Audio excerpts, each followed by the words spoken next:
Okay, here we are on the Kohler M18.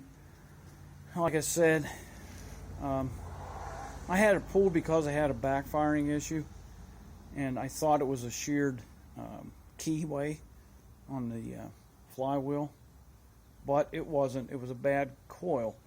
So now that that's replaced, it started right up. It was sitting here running.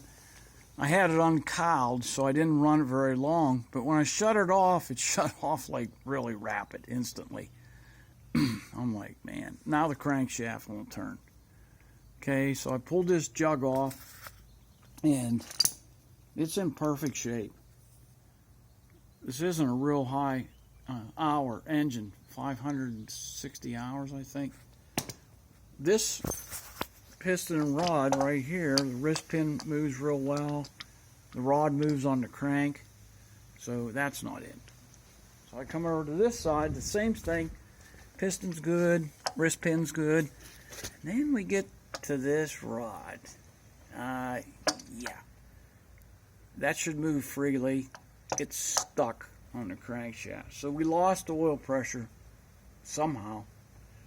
I'm thinking it might have been something that I did. I think I screwed the pooch. When I hooked the oil lines up, I had them marked with the red, and I didn't notice the other red, so I guessed. I'm like, that looks like it goes right there because they line up. That's good. I don't think that was it. That or I've lost an oil pump. Just did. So I gotta get a rod on order and clean up that crankshaft.